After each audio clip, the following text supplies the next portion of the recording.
Доброе утро, уважаемые телезрители. В эфире НВК Саха передача «Новый день». В последующие 30 минут вы узнаете много интересной и полезной информации. В студии Власий Сергеев. Ну и по традиции в начале эфира давайте обратимся к прогнозу погоды. Итак, по данным Якутского управления по гидрометеорологии и мониторингу окружающей среды, в 6 часов утра в центральных улусах ожидается температура плюс 18, плюс 19, днем плюс 26. Заречье утром плюс 17, плюс 20, днем плюс 25, плюс 26. Южные улусы плюс 15, плюс 16, утром плюс 23, плюс 24 днем. Вилюйские улусы плюс 17, плюс 18, утром плюс 24, плюс 25 днем. Нижнеленские улусы плюс 19, плюс 20 утром, днем плюс 24. Западные улусы плюс 12, плюс 17 утром и плюс 22, плюс 25 днем. Колыман-Дигирские улусы утром плюс 22, плюс 29, днем плюс 26, плюс 36.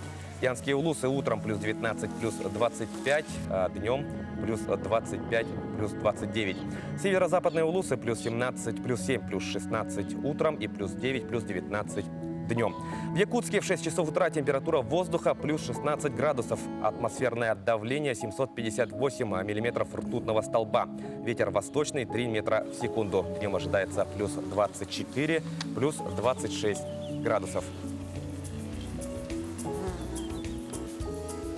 Друзья, в первой части нашего эфира мы будем говорить о трекинге, очень интересном виде спорта. Ведь у нас есть замечательный повод. Якутянин Гаврил Данилов в очередной раз установил мировой рекорд.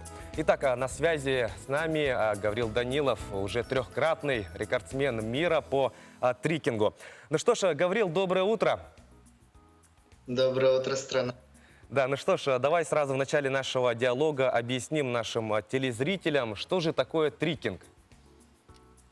Трекинг — это тренирование, сальто, акробатики, тэквондо. Получается, это комбинационные связки элементов. Ну и как же проходят соревнования по трекингу? Я подозреваю, что можно вести аналогию вот с фигурным катанием, да, насколько сложный элемент, как четко он выполнен. Да, можно вести такую аналогию, но это же не... трекинг еще не в реестре спорта, из-за этого таковых спортивных соревнований нет. По ним проводятся, как и в танцевальных, как и в брейкдансе, система батлов. Да, и мы знаем то, что вот буквально вчера, если не ошибаюсь, был зарегистрирован твой уже третий по счету мировой рекорд. Вот расскажи о третьем, о последнем рекорде, как же ты его вот поставил, установил. Да, не последний рекорд. Просто третий. Как я его сделал? Это вообще маховое сальто.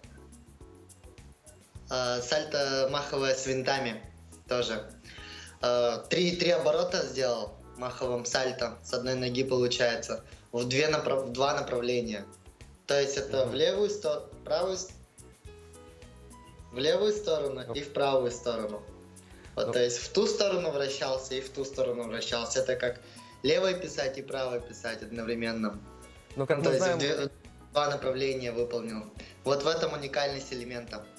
Да, мы знаем, лучше один раз увидеть, чем 100 раз услышать. Давайте я предлагаю вот обратить внимание на твой первый рекорд, первый рекорд, который ты установил.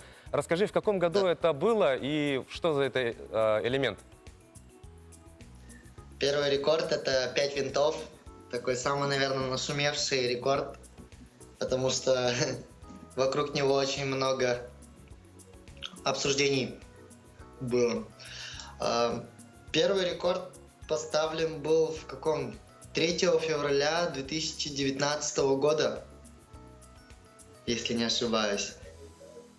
Да, но вот мы сейчас имеем возможность как раз видеть этот элемент. Действительно, просто очень даже трудно вообразить, что же надо сделать, чтобы так крутиться, вот, находясь в воздухе, да? А вот если говорить о втором твоем рекорде, спустя какое время ты вот установил второй рекорд и что за этот трюк? Спустя год. Получается, я выполнил сальто с 7 оборотами. То есть в комбинации из 2 сальто 7 оборотов сделал. Спустя год я его выполнил 5 мая 2020 года в честь юбилея спонсора нашего, уважаемый Афанасий Алексеев Павлович. Ну что ж, и вот два рекорда были установлены, и вот теперь уже есть третий, как ты правильно отметил, и далеко не последний, да? А вот очень интересно, наверное, нашим телезрителям узнать то, что как же регистрируются рекорды по трикингу, вот, например, записал видео, отправил, что за комиссия вот проверяет и утверждает рекорды? Это комиссия Интеррекорд, филиал, по-моему, из Москвы. Они регистрируют рекорды, у них есть своя система регистрации, реестр рекордов России и вторая Интеррекорд. То есть две системы. Мгм. Одна международное агентство, а второе, получается, российское. Мгм. Да, ну и вот у тебя уже три по счету рекорда, и получается отправляют специальные сертификаты. И хотелось бы Да. вот узнать, вот трехкратный рекордсмен, автор 3 мировых рекордов, как же он пришел в трикинг и почему именно трикинг, как это вообще так получилось? Ну, все начиналось с паркура, с улицы, с района. Вот я прыгал с одноклассниками на улицах, а потом познакомился. Ну, все это через знакомство с Толей познакомился, с ним начал изучать трекинг,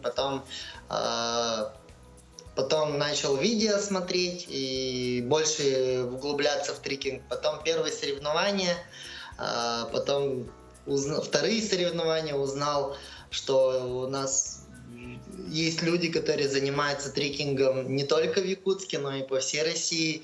Вот. И трекинг-комьюнити, оно в принципе небольшое по всей России, из-за этого оно сплоченное. Мгм. И то есть, куда бы ты ни приехал, везде есть трекер, который тебя может спокойно встретить, показать город, рассказать, отвезти в зал, если ты, конечно, на уровне тренируешься, прыгаешь на уровне, Ну, на хорошем уровне. Да, заговорили мы о тренировках, да, вот мы знаем то, что ты работаешь тренером по именно трикингу в городе вот Благовещенск, да, если не ошибаюсь, во Владивостоке, извиняюсь. Да. Владивосток. И вот, например, ты сам постоянно занимаешься, тренируешься, и вот у тебя, например, возникла идея, да, поставить очередной рекорд. Вот сколько же времени уходит на то, чтобы отточить этот элемент, который ты хочешь заявить как мировой рекорд? Последний мировой рекорд, на самом деле, очень-очень долго к этому шел, вообще долго. Видели видео, да? Вот, и, короче, там на первом видео показаны эмоции, как я был рад. Я его, наверное, месяца 4 точно пытался поставить, застабилизировать и отточить элемент, то есть. Ну, и то есть Это попыток было- было, конечно, вот немерено, да? Рекорд был. Да, и помимо того, что у тебя тренировки, нужно еще тренировать детей. Помимо групповых тренировок у меня были индивидуальные шоу, были интервью, постоянно движение, короче, и всегда нужно было успевать находить время на тренировки. Да, и вот, собственно говоря, о дальнейших планах говорил, наверное, вот, третий рекорд есть, и, может, сейчас в разработке уже четвертый рекорд. Но я сейчас пока как и обещал, третий рекорд я сделал, зарегистрировал, и со спокойной душой могу уйти в себя, уйти в дзен и просто для себя тренироваться, чтобы потом уже на мировом уровне показать свои навыки, свои возможности и также дальше поднимать Да, вот так. народность, свою кровь, так скажем, наверх. Прославлять еще нашу оттащить. республику своими мировыми рекордами, действительно, правильно подметил, Гаврил. А вот что касается трикинга, вот ты сказал то, что в России комьюнити, оно не такое большое, а что же в Якутске, в Якутии, есть ли у тебя в планах продвигать этот вид спорта вот на своей родной земле? Да, есть. Это будет в будущем, даже сказал бы в недалеком будущем.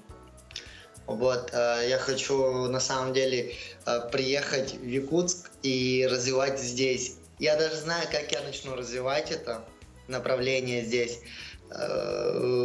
куда я буду обращаться, к кому я буду обращаться.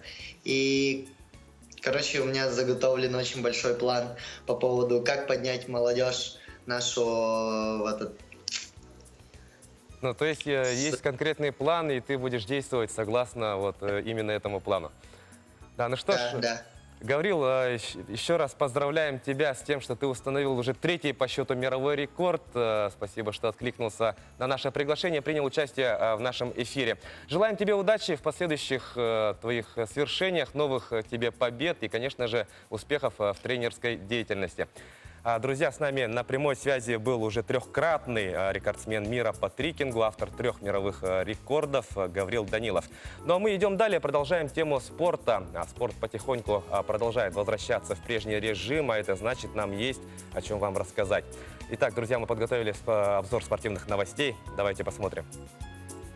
Олимпийские игры в Токио могут пройти без зрителей. Глава оргкомитета игр Йосиро Мори заявил, что организаторы могут рассмотреть вопрос о закрытии трибун для болельщиков, если это будет единственным возможным вариантом для безопасного проведения соревнований. Напомним, игры в Токио должны были пройти этим летом. Однако из-за пандемии коронавирусной инфекции старт был перенесен на 23 июля 2021 года. Вручение золотого мяча, приза лучшему футболисту года в Европе в 2021 году не состоится. Организаторы премии заявили, что текущий год нельзя рассматривать как обычный и что они не хотят того, чтобы премия была с пометкой «Трофей, выигранный в исключительных обстоятельствах, вызванных коронавирусом». Отметим, что золотой мяч не будет вручен впервые в истории. Лидером же по количеству побед в этой премии остается аргентинский нападающий испанской Барселоны Лионель Месси, в активе которого 6 золотых мячей. Бывшие абсолютные чемпионы мира по боксу Майк Тайсон и Рой Джонс-младший ведут переговоры о поединке. Об этом сообщает ТАСС со ссылкой на источник, близкий к переговорам. Предполагается, что бой пройдет в США в сентябре и будет состоять из 8 раундов. Напомним, Майк Тайсон завершил карьеру в 2015 году. Сейчас ему 52 года. В его активе 50 побед, 6 поражений и еще 2 поединка были признаны несостоявшимися. Джонсу 50 лет, он завершил карьеру в 2018 году. На его счету 66 побед и 9 поражений. Перейдем к событиям нашего региона. Якутянин Эрхан Бысыин вошел в число сильнейших на международном фестивале трейл-раннинга РЖД Golden Ring Ultra Trail 100, который прошел во Владимирской области. Как сообщает Спорт Якутии, мастер спорта России по экстремальному туризму Эрхан Бысыин пробежал дистанцию 10 километров за 42 минуты и 37 секунд, тем самым заняв первое место в своей возрастной категории, а также 6-е место в общем зачете из 273 участников.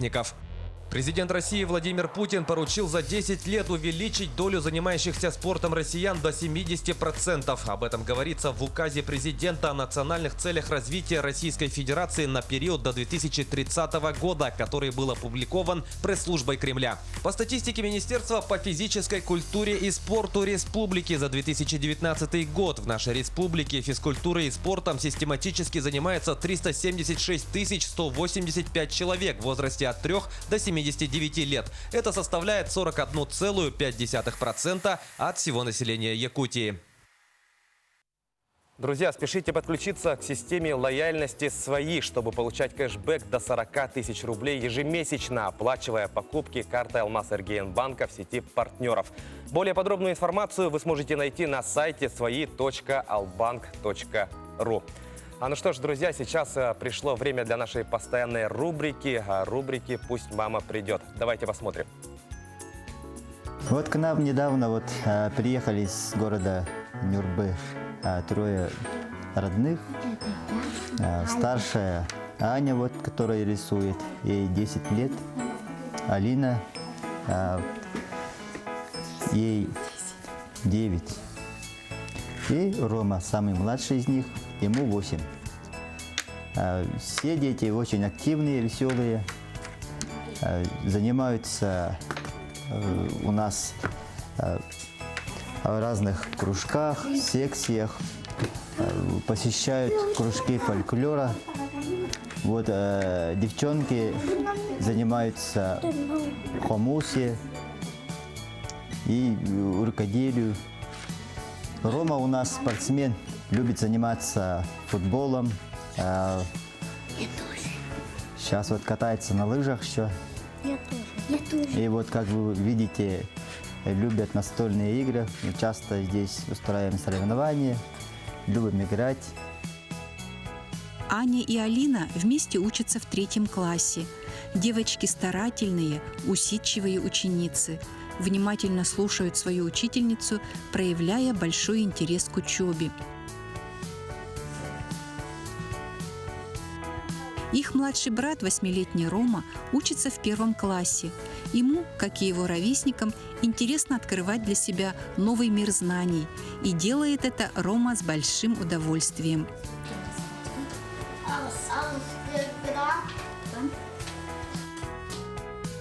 Алина и Рома посещают кружок дополнительного образования, где под руководством преподавателя учатся лепить фигуры разных животных. Еще одно увлечение Алины – занятия в творческом кружке «Сылык». Аня с удовольствием занимается в фольклорном кружке.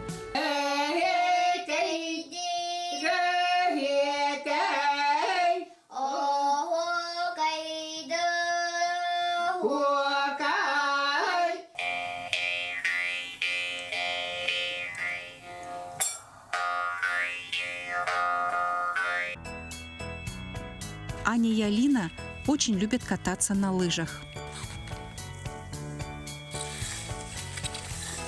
Дети общительные и дружные. Я когда вырасту, я стану воспитателем. Я когда буду большой, я буду полицейский. Рома вообще молодец. Он учится в 5, 4, а Анита тоже хорошо. Отлично работает, отлично делает. Дети такие жизнерадостные. Мы хотели бы, чтобы у них появилась семья.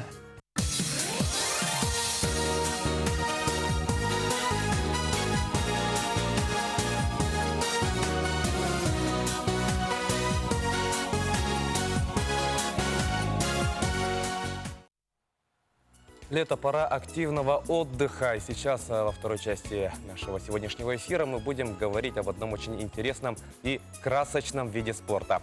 О пейнтболе. Друзья, с нами на прямой связи член Федерации пейнтбола Республики Саха-Якутия Михаил Васильев. Михаил, доброе утро. Доброе утро. Здравствуйте. Ну что ж, мы знаем то, что вот деятельность Федерации возобновлена. Сейчас уже... на полигоне уже идут красочные бои, да, так скажем так. Ну и что сейчас у нас идет, какая работа ведется? Сейчас мы принимаем, получается, на полигоне у нас игроков в пейнтбол, страйкбол, лазертаг. Можно также просто приехать отдохнуть. У нас есть в аренду домики, куда может компания приехать после игры в пейнтбол, арендовать домик и жарить шашлыки или играть там в футбол. У нас есть футбольное поле, у нас есть волейбольное поле, есть турники, можно устраивать различные соревнования между компаниями. То есть активный отдых полностью. Мы за ЗОЖ, мы за здоровый образ жизни, то есть различный активный отдых. То есть если хотите, засиделись на этом карантине дома, то приезжайте. Наш вид спорта, именно пейнтбол, он такой пандемийный, скажем так. Люди не приближаются друг к другу более чем на 1,5 метра. Носят маски по рекомендации ВОЗ. То есть у нас маски, они во время боев, во время соревнований соблюдается, социальная дистанция. Заговорили о мерах предосторожности. Какие еще меры предосторожности у вас есть? Соблюдается? У нас все полностью оборудование, включая маски и одежду, они полностью, дезинфицируются после каждого игрока и перед игрой тоже, то есть при выдаче дезинфицируются.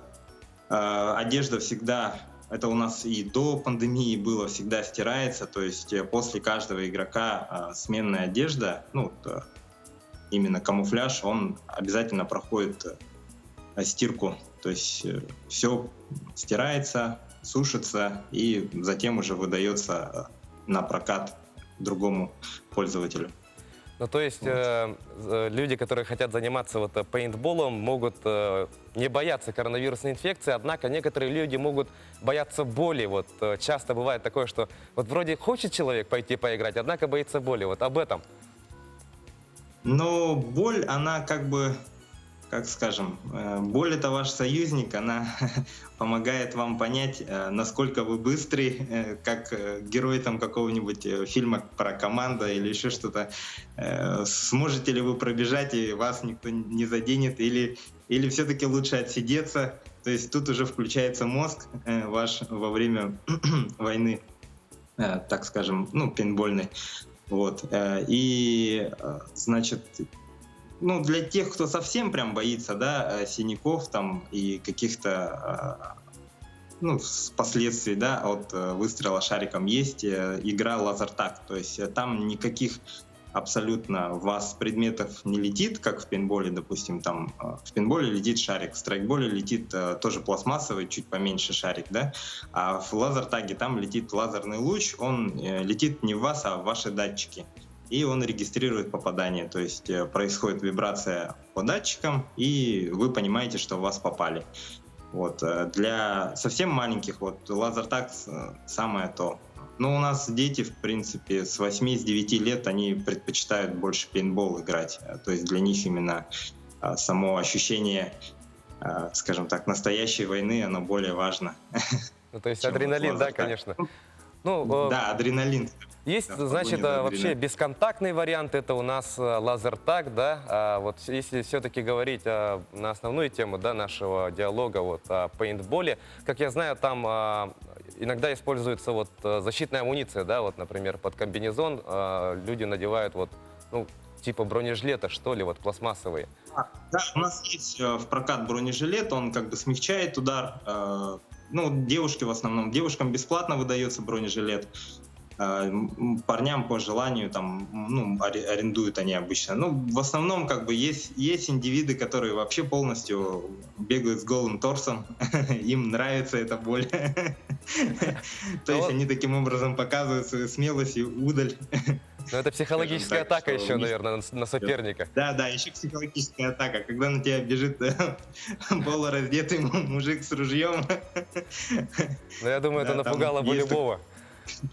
Да, и еще вот я знаю то, что по правилам, да, вот действительно соблюдаются, ну, меры безопасности. Если вот игрок подошел к другому игроку в упор, да, там на расстояние 1,5 метра, вроде в упор же нельзя было стрелять, да? То есть подается команда... В упор стрелять нельзя. Мы на соревнованиях, в играх всегда предупреждаем, что есть, ну, так называемое убийство с ножа, да, как в компьютерных играх, когда вот в Counter-Strike, например, подбегаешь к противнику, и он тебя не видит, то используется так называемый нож, да, то есть это вы просто подходите и говорите: убит, ты убит. Ну, как в детстве было, вот мы раньше палками там стрелялись, говорили: убитый, убитый. Но вот здесь вот просто в плане того, что мы щадим других игроков, то есть, ну, сами игроки, и предупреждаем других игроков, что не стоит стрелять в упор, это очень больно бывает, и, ну, человек может резко от неожиданности развернуться и тоже в упор выстрелить. Поэтому, чтобы таких вот травмирующих последствий не было, мы предупреждаем, и игроки, в принципе, как бы соглашаются на это. А человек, если подходит сзади и говорит: ты убит, то тот обычно признает себя пораженным и, ну, встает и уходит. На поле у нас обязательно ношение масок, да, то есть во время игры, даже если ты пораженный игрок, никогда не поднимаешь маску. То есть судьи за этим очень четко следят. В спортивных соревнованиях даже есть наказание за такие проступки, да, люди, которые, ну, заигрываются очень сильно в пылу сражения. После смерти обычно, ну, как бы поднимают маску вот таким движением, да, находясь еще на соревновательной зоне. Да, здесь на поле это очень опасно. В этот момент сразу же судья подбегает, ну, заставляет одеть маску обязательно, потому что игра продолжается. Кто-то может не увидеть, что он умер, там, поднял руку, да, что он пораженный, и может продолжать стрелять в него. Поэтому в этот момент судья обычно наказывает эту команду. То есть, ну, если это спортивные соревнования. В обычных играх тактических, конечно, просто заставляет одеть и выйти из поля. А в спортивных очень четко регламентировано это в правилах российского пейнтбола, это указано. То есть за каждого пораженного игрока, ну то есть вот человека, который снял маску пораженный, удаляется еще один игрок. То есть вы подводите таким образом свою команду и не даете ей права выиграть, скажем так. Ну, то есть все Поэтому правила за этим вот очень именно предусмотрены для того, чтобы вот, ну, для безопасности соревнующихся. Вот мы заговорили Безопасности именно о соревнованиях, ведь пейнтбол это не только развлечение, да, вот играют же ведь не только сценарные, да, варианты этой игры, но также и проводятся серьезные соревнования по всей стране. И у нас вот на территории республики действует Федерация спортивного пейнтбола Республики Саха-Якутия, и ежегодно вот проводятся различные турниры, да, турнир города Якутска, чемпионат республики и так далее. Вот если говорить именно о спортивной составляющей, вот сейчас у нас есть площадка спортивная вот с надувными фигурами, да, она, как я понимаю, установлена по всем стандартам. И если говорить о соревнованиях, когда вот ближайшие старты, когда вот ждать? Какое время? Соревнования такого рода, да, спортивные, вот в связи с пандемией сейчас мы пока не знаем, когда мы будем проводить, точной даты пока не озвучено. Ну, с послаблениями, когда наш президент Илдархан Айсен Сергеевич разрешит какие-то развлекательные мероприятия массовые, тогда уже можно будет организовать, потому что обычно это около 50 человек собирается, ну, в одном месте, да, возле поля, и там контакт просто неизбежен, поэтому для предотвращения вот этой вот злосчастной пандемии, к сожалению, мы не можем проводить сейчас спортивные соревнования. Но как бы для тренировки можно там не более 10 человек, если с одной компании, с одной семьи можно провести какие-то такие вот, ну, в спортивном именно поле, да, поиграть. Это не запрещается. Вот. По поводу соревнований вообще и федерации, да, вот Максим Капитонович Гоголев, владелец Президент Федерации футбольного клуба. Да, он сам президент федерации, он очень долго пробивал эту тему. Мы ездили даже на соревнования в Хабаровск в свое время, да, по ну Дальнему что ж, Востоку. Михаил, подходит к концу наш диалог. Мы благодарны вам за то, что отозвались, и желаем удачи в развитии пейнтбола в нашей республике. Ну что ж, дорогие телезрители, сейчас мы уйдем на короткую рекламную паузу. После этого эфир продолжится. Сангакюн.